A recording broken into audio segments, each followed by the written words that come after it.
Secara tidak sengaja, aku pernah membaca beberapa novel online yang beredar di berbagai platform, salah satunya yang bertemakan hubungan terlarang sedarah. Dalam cerita-cerita tersebut, rata-rata digambarkan segalanya begitu mudah terjalin. Ibu dengan anaknya, anak dengan ayahnya, kakak dengan adik, cucu dengan kakeknya atau yang sebaliknya. Bahkan hanya karena sentuhan-sentuhan kecil saja, segalanya bisa terjadi. Saat membaca cerita-cerita bergenre asmara sedarah itu, aku justru sering merinding tak bisa membayangkan bagaimana semua itu bisa terjadi. Bahkan aku selalu berkeyakinan jika cerita model demikian hanyalah fiktif belaka sekedar fantasi autornya yang sudah gila dan kehabisan ide. Tidak mungkin hubungan seperti itu akan terjadi di dunia nyata. Sampai saat ini aku bahkan belum bisa menyelesaikan membacanya, atau bahkan mencerna secara utuh cerita-cerita seperti itu, karena keburu mual dan bergidik. Aku memang bukan wanita suci, namun segila apapun kelakuanku, rasanya aku tidak akan mau melakukan hubungan badan dengan saudara-saudaraku sampai kapanpun juga. Dan tak pernah seujung kuku pun aku menduga jika semua yang tak bisa aku cerna itu, kini justru berada di depan mataku. Ayah dan anak lelakiku ternyata pengabdi hubungan terlarang, asmara sedarah. Dan celakanya, mungkin saja aku yang akan menjadi korban pertama mereka itu. Amit-amit nauzubillah. Keesokan paginya aku bangun tidur dengan perasaan yang sangat lega, karena telah menemukan solusi jitu untuk menggagalkan semua rencana Rafli dan ayahku. Atau setidaknya menunda pernikahan terlarang itu dalam waktu yang tidak bisa ditentukan, sehingga aku bisa kembali mengatur ulang rencanaku agar lebih sempurna. Walau hubunganku dengan Rafli dan ayahku pasti menjadi tidak baik-baik saja, tapi aku harus tetap bersikap wajar. Kalau perlu, berpura-pura pasrah dan nerimo atas semua keinginan gila mereka itu. Mereka tidak boleh mencurigai segala rencanaku yang akan mengerjai balik mereka. Pastinya akan lebih seru dan menegangkan. Leli, untuk sementara, ayah mau tinggal dulu di rumah kakek Gultom. Kamu baik-baik jaga rumah. Tolong jaga juga hubungan dengan Rafli. Jaga perasaan calon suamimu itu, jangan sampai mengecewakannya. Ayah tidak rela kalau sampai Rafli tidak mendapatkan apa yang diinginkannya. Itulah pesan pertama yang aku baca pagi ini dari ayahku. Masih banyak pesan yang lainnya, namun tak ada gunanya untuk kubacakan, karena sebagian besar isinya tentang ajaran-ajaran sesat dari anutan hidup yang digenggamnya. Jelas saja ayahku tidak akan rela kalau sampai Rafli tidak jadi menikah denganku. Bukan karena dia merasa kasihan pada cucunya, namun karena dia sendiri tak mau kehilangan uang besar yang mungkin sudah diimpi-impikan sejak lama. Aku yakin uang itu akan dia investasikan di meja judi, minum minuman keras, atau mungkin berpesta pora dengan beberapa wanita nakal untuk menuntaskan hasrat birahinya yang sudah lama tidak tersalurkan. Mungkin juga akan menikah lagi. Sebenarnya pesan-pesan dari ayahku itu bernada biasa-biasa saja, namun aku merasakan adanya sebuah penekanan dan intimidasi yang menyesakkan dada. Lalu aku pun menghapus semua pesannya, karena hanya akan membuatku mual andai membacanya lagi. Tunggu saatnya tiba. Cepat atau lambat kamu akan segera tahu, siapa Dwi Leli Angel sebenarnya. Selama ini kamu hanya menganggap aku sebagai anak yang penurut dan berbakti padamu. Tapi kamu lupa, aku bukanlah belati yang tak punya rasa dan hati. Aku yang sekarang, bukanlah yang dulu. Geramku sambil menatap foto ayah di layar ponselku yang aku ambil beberapa hari yang lalu. Entahlah, mengapa aku menjadi sebegini dendamnya pada ayah bermoral bejat itu. Sambil meregangkan badan, aku melepas selimut. Namun tiba-tiba saja aku merasakan sentuhan baju tidur pada area sensitifku terasa agak berbeda. Tubuhku sedikit tersentak karena merasakan sensasi aneh yang tak biasa. Baru kali ini aku merasakan begitu nikmat sentuhan kain pada beberapa bagian tubuhku yang sensitif. Kulitku pun terasa merinding. Mungkinkah karena sudah terlalu lama tidak mendapat sentuhan jantan, hingga jadi sangat sensitif begini? Tanyaku dalam hati. Lantas aku segera bangkit dari tiduran kemudian masuk ke kamar mandi yang ada di kamarku. Dengan gerakan yang agak terburu-buru kusirami tubuhku dengan air hangat, agar gelora sensasi yang sedang melandaku bisa segera dipadamkan. Namun ternyata siraman air hangat itu justru makin membuat darahku berdesir. Bagian-bagian tubuh sensitifku kian kuat merespon dengan getaran-getaran nikmat yang terlalu indah untuk diabaikan. Aku pun segera mengakhiri aktivitas mandiku itu, sebelum jiwaku tenggelam lebih dalam pada sensasi pagi yang aneh ini. Sambil melilitkan handuk ke sebagian tubuhku, Aku berpikir keras mengingat-ingat apa gerangan yang aku makan kemarin malam hingga membuatku jadi seperti ini. Namun sama sekali tak kutemui jawabannya, karena apapun yang aku makan dan minum adalah sesuatu yang biasa ku konsumsi setiap harinya. Dan untungnya getaran sensasi itu pun berangsur-angsur mereda tanpa perlu diberikan servis khusus. Aku segera keluar dari kamar mandi dengan melilitkan handuk pada setengah tubuhku. Lalu duduk di depan meja rias untuk mengeringkan rambut dengan hair dryer. Setelah rambutku kering, aku menolehkan pandang ke arah jendela. Dadaku seketika terasa lega, karena melihat Rafli sedang mencuci motornya di bawah sana. Semalam aku sempat menduga dia akan pergi main kemana atau setidaknya mencari angin. Buat mendinginkan hatinya yang sedang galau, lanjut begadang dan pulang ke rumah langsung tidur. Seperti kebiasaannya jika sedang ada sedikit masalah. Untungnya dia tidak pernah lari pada tindakan konyol, menggunakan obat-obatan terlarang untuk menenangkan dirinya. Oh iya, menurut pesan dari ayahku tadi, Rafli akan kembali ke Amerika bila sudah mendapat jawaban pasti dariku. Dia akan mengurus segalanya di sana, dan kembali ke Indonesia untuk menikahiku, kemudian menetap di Kedah denganku.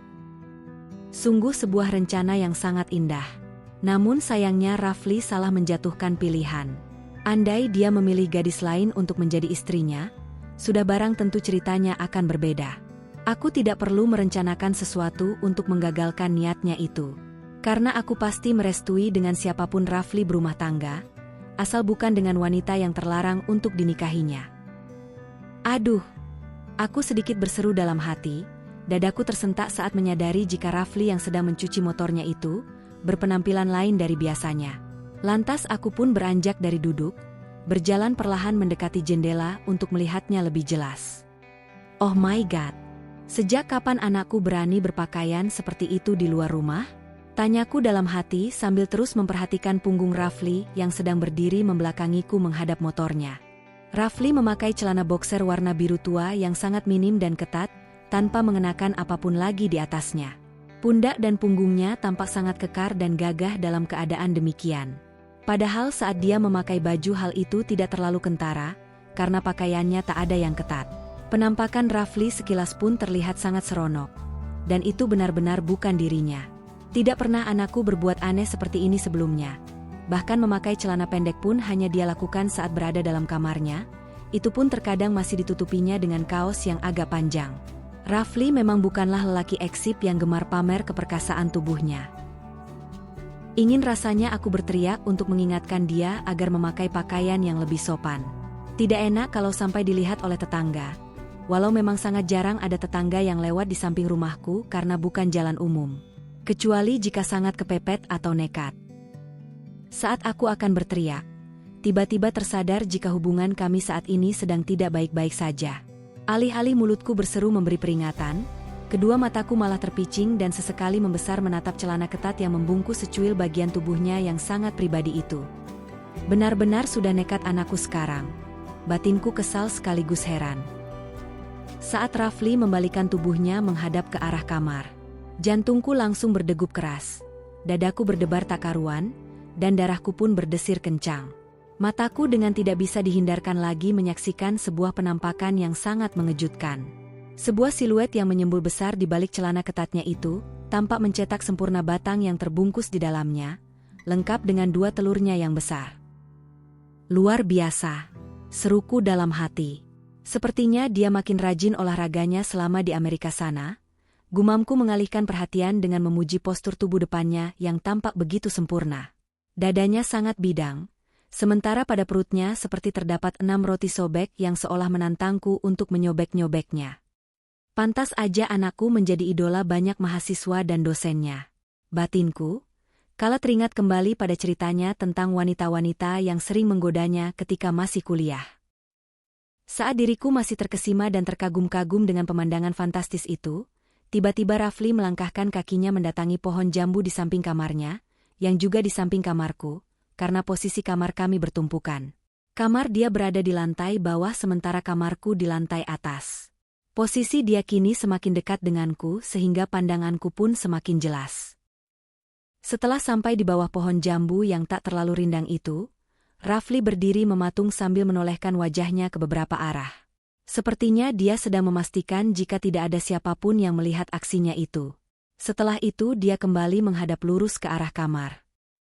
Astagfirullah, seruku dalam hati karena sangat kaget. Mataku dengan sangat jelas menyaksikan anak lelakiku yang seksi nan kekar itu, tiba-tiba menurunkan celana ketatnya, hingga meloncatlah sesuatu yang sangat mendebarkan dari baliknya. Dan dengan santainya dia lantas memegangi benda itu yang tak lama kemudian mengeluarkan air keruh kekuningan, menyiram rumput dan tanah di depannya. Dasar anak sableng, kencing sembarangan, makiku dalam hati. Namun makianku pun tidak berkepanjangan, karena mataku langsung tertuju pada benda yang benar-benar telah mencuri perhatianku, rudal anakku. Rudal panjang itu seperti belalai anak gajah, dan bisa jadi inilah rudal terpanjang yang pernah aku lihat secara langsung, walau bukan yang terbesar tapi memang penampakannya sangat indah. Warnanya coklat terang. Sedikit urat-uratnya yang melingkari batangnya agak menghitam, batang panjang itu menunduk menopang kepala jamurnya yang besar. Dan sepertinya jauh lebih panjang dari milik pemuda yang pernah datang dalam mimpi buruku itu. Hah! Aku kembali terpekik kaget saat Rafli sedikit mendongak, mengarahkan pandangannya pada jendela kamarku. Tangan kirinya memegangi celana mini yang masih dipelorotkan, sementara tangan kanannya pun tetap memegangi batangnya, seolah sengaja memamerkannya agar bisa aku perhatikan lebih jelas lagi. Aku yang terkejut, refleks menarik wajah dan memiringkan tubuh bersembunyi. Takut ketahuan sedang mengintipnya. Namun rasa kaget dan tindakan konyol itu segera kuhentikan, karena ingat jika jendela kamarku memakai kaca riben yang dilapisi kain vitrase. Orang di luar sana dalam jarak tertentu tidak akan bisa melihat ke dalam kamarku. Sebaliknya aku yang ada di dalam bisa dengan leluasa melihat apapun yang ada di luar sana. Rafli pun tentunya tidak akan bisa melihatku. Bahkan sepertinya dia juga tidak menyadari kalau aksinya sedang sangat intens kuperhatikan. Aku kembali mengintipnya. Dan setelah selesai melaksanakan hajat kecilnya, untuk beberapa saat Rafli tetap berdiri tanpa merapikan kembali celananya, membiarkan sang batang tetap dalam genggamannya. Lalu dia mengelus-elus batangnya itu hingga tampak membesar, memanjang dan mengeras. Aku hanya bisa menutup mulutku yang menganga dengan sebelah tanganku, sambil geleng-geleng kepala tak sabar menanti apalagi yang akan dilakukan anak sableng itu. Pikiranku seketika teringat pada keisengannya saat menginap di rumah nenek. Benda panjang itulah yang selalu menggesek-gesek bokongku saat tidur, walau katanya tak sengaja dia melakukannya. Sungguh kerasnya itu masih bisa kurasakan, namun tak pernah menduga jika ukurannya sepanjang itu. Kegemukannya mungkin sama dengan milik Fahmi, kakak tirinya, namun panjangnya sangat lain. Setelah puas memain-mainkan miliknya yang panjang itu, Rafli pun menghentikan aksinya. Dia merapikan kembali celananya, kemudian melangkah pergi mendatangi motor yang sepertinya belum selesai dia cuci.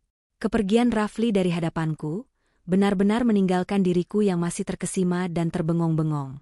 Perasaan dalam diriku berkecamuk antara geli dan kesal, karena dia terlalu cepat menghentikan aksi gilanya itu. Aneh, mengapa aku jadi sangat senang melihatnya. Sejujurnya aku pun masih tak percaya bisa melihatnya secara langsung setelah dia dewasa. Sejauh ini Rafli selalu berpakaian sopan, bahkan bajunya tak pernah dimasukkan sehingga gumpalan di selangkangannya nyaris tak pernah terlihat oleh orang lain, termasuk diriku yang senantiasa berdekatan dengannya. Rafli selalu menjaga dengan baik penampakan area-area pribadinya. Aduh! Kembali aku berseru dalam hati saat merasakan ada sesuatu yang mendesak dari dalam diriku. Jantungku berdetak makin keras, darahku berdesir makin kencang, napasku sedikit tersengal, suhu tubuhku menanjak panas, dan area segitiga bermudaku pun terasa lembab berdenyut-denyut gatal, seolah menuntut untuk digaruk dengan keras. Oh my God! Ada apa dengan diriku? Tanyaku dalam hati dengan perasaan yang makin tak menentu, gelisah. Pemandangan menakjubkan itu benar-benar telah menimbulkan efek negatif yang maha dahsyat pada pikiran warasku. Duh Gusti, mengapa jadi begini? Tanyaku lagi tak mengerti dengan perasaanku yang semakin hundah gulana. Leli, Rafli itu anak kandungmu. Jangan kamu pandang bagian tubuh anakmu itu dengan birahi. Ingat kamu tidak boleh berbuat konyol begitu. Bentak jiwaku menghakimi diri sendiri. Iya aku tahu. Jawabku ketus sambil bergegas masuk kembali ke kamar mandi untuk merendam diri dengan air dingin, agar suhu tubuh dan otakku yang sedang bergelora bisa segera dikendalikan. Sialan, mengapa aku harus menyaksikan pemandangan segila itu? Keluhku kesal hingga tubuhku terasa bergetar menahan gejolak. Waduh, jangan-jangan Rafli sengaja dia melakukannya. Dia memang tahu aku sudah bangun dari tidur. Rafli sepertinya ingin menggoda dan menjebakku. Tiba-tiba aku tersadar dan mencurigai aksi anakku yang tak biasa itu. Dia mungkin merasa frustasi karena tidak berhasil dengan cara-cara halus yang dibantu kakeknya untuk meluluhkan benteng pertahananku. Makanya dia nekat menggunakan cara-cara yang lebih ekstrim. Apakah dia belajar dari Fahmi? Cara-cara ekstrim yang tak biasalah yang dulu dipakai Fahmi untuk menaklukkan aku, istri muda ayahnya. Dasar anak durhaka, ibu sendiri digoda dan dijebak. Kamu memang sudah tidak waras. Makiku sambil terus berendam dalam air, bahkan kepalaku pun aku masukkan agar gejolak dalam jiwaku bisa segera mereda dan padam. Ini benar-benar sangat gila. Sepagi ini aku sudah 2 kali mandi bahkan keramas. Entah sudah berapa lama aku berendam dalam air dingin, namun gelora itu tak mau mereda bahkan melandai pun tidak. Setiap mataku terpejam, benda panjang milik anakku itu terus menari-nari menggoda. Bahkan otakku yang sudah mulai terkontaminasi ini, dengan kurang ajarnya membayangkan rasa nikmat tak terkira yang akan aku dapatkan jika si panjang itu bersemayam, dan bermain-main agresif dalam lembah surgawiku yang sudah sekian lama menganggur dalam kesunyiannya. Oh, panjang sekali Rafli, desahku tak sadar. Suhu tubuhku terus memanas, air yang merendam tubuhku pun lama-kelamaan makin terasa hangat. Perasaan resah dan gelisah kian memuncak, hingga tak sadar tubuhku mulai mengelinjang pelan. Kedua tanganku mulai bergerilya meremas-remas kedua pepayaku, dan kemudian menyusuri setiap lekuk tubuhku dengan sentuhan-sentuhan manja. Darah mudaku kian besar membakar hasrat jiwaku yang terpendam sekian lamanya. Sepertinya dia menuntut haknya untuk dituntaskan dengan segera. Rafli, kamu benar-benar anak sialan. Lenguhku seraya memejamkan mata, menikmati kedua jemariku yang makin kuat menari-nari dalam lembah surgawiku yang makin lama semakin gatal tak tertahankan. Gara-gara kamu aku jadi begini. Rafli, kamu benar-benar anak yang terkutuk. Makian terus meluncur pedas. Namun tak sedikit pun aku berusaha menghentikan aktivitas konyol ini. Aktivitas yang sudah sangat lama tidak pernah aku lakukan lagi di kamar mandi. Oh, lenguhku bersamaan dengan kedua kakiku yang refleks melebar, memberikan ruang gerak pada ketiga jemariku yang kini semakin agresif berkolaborasi menari-nari keluar masuk tak berirama dalam lembah basahku. Rafli, kamu benar-benar anak sialan. Kenapa ibu kandungmu, kamu jadikan seperti ini? Lenguhku makin kesal namun jiwaku justru terasa semakin melayang-layang. Semua kenangan indah yang pernah aku dapatkan dari deretan berondong berbeda bangsa, termasuk Fahmi anak suamiku datang silih berganti merasuki isi kepalaku yang semakin membuncah dengan fantasi-fantasi gilaku. Bayangan pemuda yang pernah hadir dalam mimpiku pun datang mendominasi, menyingkirkan berondong Pakistan, Bangladesh, India, Indonesia dan Malaysia yang pernah menjarah sucinya kesetiaanku pada suamiku. Tubuhku kian bergelinjang tak terkendali, puncak kenikmatan birahiku pun mulai mendekat. Namun semua terpaksa harus terhenti dengan sangat tiba-tiba. Tok tok tok. 3 kali ketukan pada pintu kamarku membuyarkan semuanya. Aku tersentak kaget namun tak lantas bertindak. Sibuk menata degup jantung dan perasaan yang tak karu-karuan. Tok tok tok. Kembali ketukan pada pintu itu terdengar. Mam, sudah beres belum mandinya? Terdengar suara lembut Rafli. Oh iya, tunggu bentar. Jawabku setengah berteriak karena panik. Ada yang tak biasa dari ucapan anakku itu. Dia telah kembali memanggilku mama seperti biasa. Berbeda dengan tadi malam saat sedang merajuk dan marah. Aku pun segera bangkit dari bathtub dan dengan gerakan agak terburu-buru mengambil jubah mandi yang tergantung dan memakainya. Dengan tanpa mengenakan pakaian dalam, aku segera keluar kamar mandi, lantas mendatangi pintu kamar untuk membukanya. Rafli, ada apa? Tanyaku setengah berseru sedikit histeris, terkejut mendapati anak lakiku yang berdiri gagah di depanku dengan masih mengenakan boxer saja. Aku minta izin hendak main ke rumah teman, mungkin agak lama. Ucap Rafli tanpa mempedulikan pertanyaanku. Teman yang mana? Tanyaku lagi seraya menatap wajahnya yang tampak datar tanpa ekspresi. Teman di Malaysia, jawabnya singkat. Di Malaysia? Kamu mau ke Kuala Lumpur? Tanyaku lagi sambil mematut sekujur tubuhnya dari atas hingga bawah. Pandangan mataku seperti terkunci di depan celananya yang benar-benar menyembul mencetak jelas batangnya yang tampak luar biasa dari jarak yang sedekat ini. Mungkin ke sana, Atau kemana saja? Temanku ada di mana-mana. Assalamualaikum. Pungkas Rafli sambil membalikkan badannya dan berjalan pelan menuruni tangga. Waalaikumsalam, jawabku pelan sambil tetap memperhatikan punggungnya yang menjauh. Rafli, seruku memanggilnya namun dia sama sekali tidak mempedulikannya karena suaraku memang sangat lemah. Ada apa dengan anakku? Tanyaku agak sedikit panik. Apakah dia benar-benar marah dengan diriku? Aku segera menutup kembali pintu kamarku dan bergegas mencari pakaian dalam lemariku. Setelah itu aku memakainya dengan tergesa-gesa. Dan dengan tanpa berdandan, rambut basah pun aku biarkan tergerai, bergegas keluar kamar hendak menyusul anakku di kamarnya. Ada yang harus kami bicarakan lagi. Aku berjalan setengah berlari menuruni tangga dan langsung menuju kamarnya. Namun ternyata aksiku yang serba tergesa-gesa itu masih terlambat untuk bisa menemuinya. Kamar Rafli yang tidak terkunci itu sudah kosong. Beberapa barang pribadinya pun sudah tidak terlihat. Aku pun segera bergegas ke halaman samping dan motornya yang tadi dia cuci pun sudah tidak ada. Cepat sekali kamu menghilang? Tanyaku kesal sambil menyeka keringat yang ternyata sudah membasahi keningku. Karena penasaran aku pun lantas mengitari seluruh halaman dan kembali masuk memeriksa seluruh ruangan. Namun semua upayaku sia-sia.